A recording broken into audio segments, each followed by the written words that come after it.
प्रकाश भाई साहब, प्रकाश दुबे भाई साहब नमस्ते। मैं आज थोड़ी चर्चा हम लोग ये कर रहे थे कि पिछले 76 वर्षों में भारत के गणतंत्र में क्या बचा। मैं उसमें एक चीज स्पेसिफिक आपसे जरा समझना चाहूंगा कि जब देश आजाद हुआ और उसके बाद जब हमारा गणतंत्र ने धीरे धीरे मतलब एज अ डेमोक्रेसी हमने अपनी मजबूती देनी शुरू की, तो उन शुरुआती दिनों में हम दुनिया की डेमोक्रेसी के एक बड़े हिस्से को हम लीड कर रहे थे।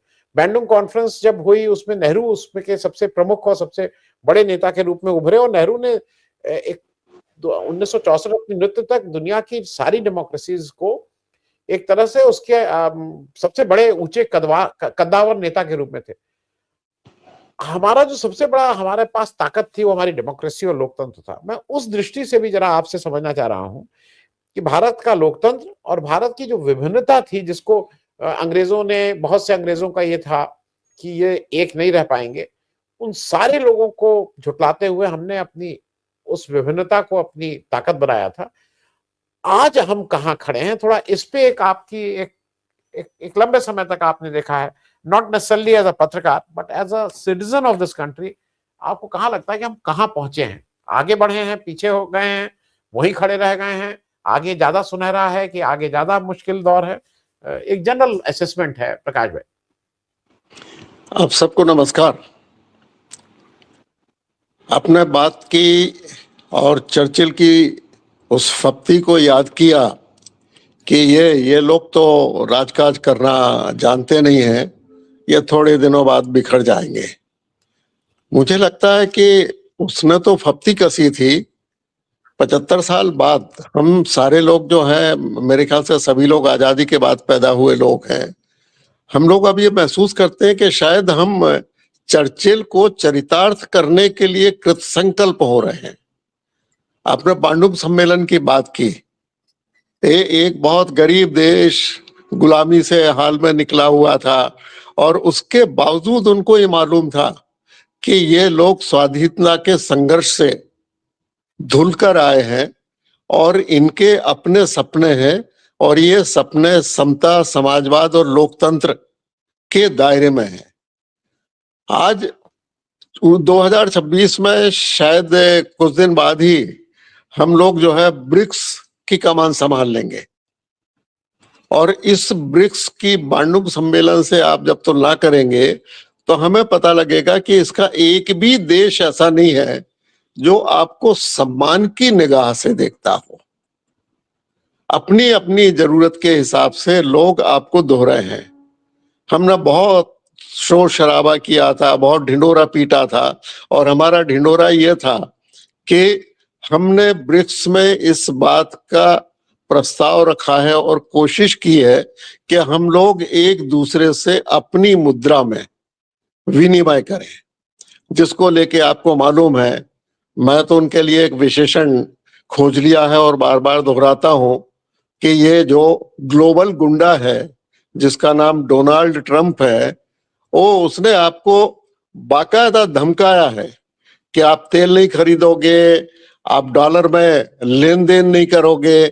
और हम लोग जो है, एक तरफ जो रिजर्व बैंक ऑफ इंडिया एक प्रस्ताव तैयार करता है कि अब ब्रिक्स की जो अगली बैठक हो उसमें आप आपस में विनिमय के लिए एक दूसरे को राजी करें।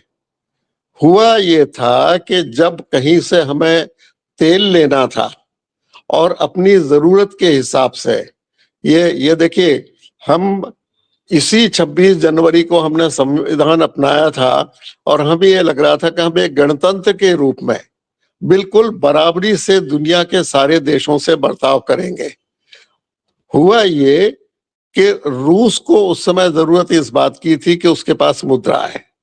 उसने मंजूर कर लिया कि हाँ, आपसे हम काफी कुछ रुपए और रूबल में व्यवहार कर लेंगे।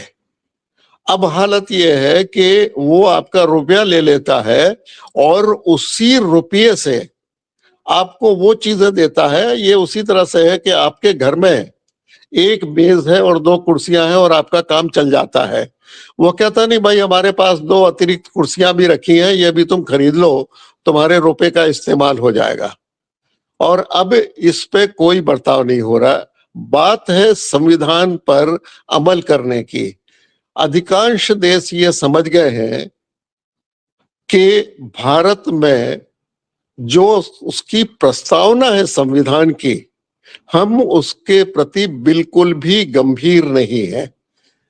और अगर कोई देश ये समझ ले कि जो आप कह रहे हैं, आपकी कथनी और करनी में बहुत दूरी हो चुकी है, एक बड़ी खाई है, तो उससे होता यह है कि वो आपसे बातें तो करता है लेकिन आपकी बातों पर विश्वास नहीं करता है।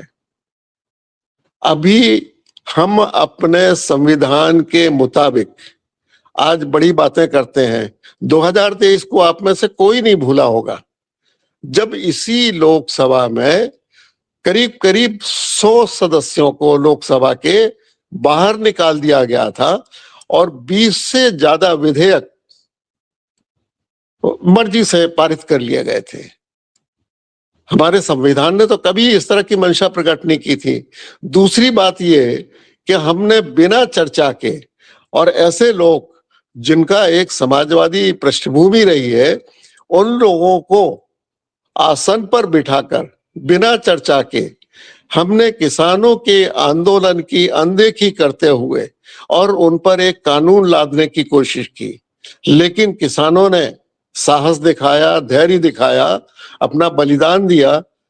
हमारी सरकार ने माफी मांगी और माफी मांगने के बाद ये वादा भी कर दिया कि नहीं, हम इस कानून को वापस ले लेंगे। कितने दिन हो गए हैं? तो हम जिस संविधान की भावना और जिस गणतंत्र के बारे में बात करते हैं, मुझे लगता है कि इसका थोथापन हम भारतीय लोग समझ चुके हैं, लेकिन हमारा साहस इतना कम हो गया है कि हम उसके बारे में बोलने में डरते हैं। और दुनिया के सारे देश ये समझते हैं कि आपके सारे वादे झूठे हैं, इसलिए आप अपने पड़ोसी देशों को देखिए या उन राष्ट्रों को देखिए जिन्होंने कभी बिना आपके कहे आपके साथ इतने अच्छे संबंध रखे थे। आज हमारी विदेश नीति जिस स्तर पर है, जिस तरह से उसका मखौल उड़ाया जा रहा है? आप तालिबान से आपके किस तरह के संबंध हैं, उनको किस तरह से मिलते हैं, कैसे उनकी अगवानी करते हैं और वो कैसे बर्ताव करते हैं, ये आपको पता है। आपको ये भी पता है कि पाकिस्तान में हम जो है बाकायदा उनके साथ भोजन करने जाते हैं, उनके साथ हम निकटता बताने की कोशिश करते हैं, और दूसरी तरफ लगातार उनसे हमें हमें ऐसा लगता है कि पाकिस्तान एक देश नहीं है। पाकिस्तान जैसे जो जो मुक्केबाज होते हैं ना, वो एक कोई भी एक चीज को निशाना बना के उससे मारामारी करके और अपने आप को अपनी वर्जिश करते हैं, अपनी कवायद करते हैं। तो हमने ये समझ रखा है। बांग्लादेश में सिर्फ आपको ये देखना है कि किसी एक कारोबारी का बिजली का कारोबार ठीक चलता रहे, उसके लिए आप उस धर्म के जिसके लिए आप रोज राम नाम जपते हैं, रोज जिसके लिए मरने मारने की बात करते हैं, आप बिल्कुल भूल जाते हैं कि बांग्लादेश में उन लोगों का क्या हाल है, क्या उनकी स्थिति है। तो ये जो हमारा संविधान है, हम अपने देश में तो लागू कर ही नहीं रहे हैं।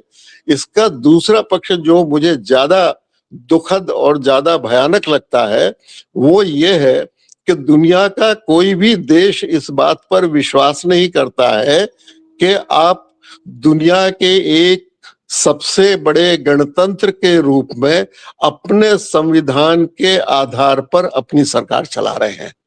और अगर ये साख की इतनी कमी हो जाए तो मुझे लगता है कि किसी भी देश के लिए इससे बड़ी चिंता की कोई बात नहीं होती है। हमारे यहाँ कभी भी सत्ता पलट इस तरह से नहीं हुआ जिस तरह से हमारे पड़ोसी देशों में हुआ, लेकिन हमारे यहाँ साख जिस तरह से गिरी है, उसमें आप अपने अपने तरीके से तय कर सकते हैं कि रुपया ज्यादा तेजी से नीचे गिरा है या हमारी साख उससे ज्यादा नीचे गिरी है। ये हम सब लोग अपने दिल पे हाथ रख के और तय कर सकते हैं।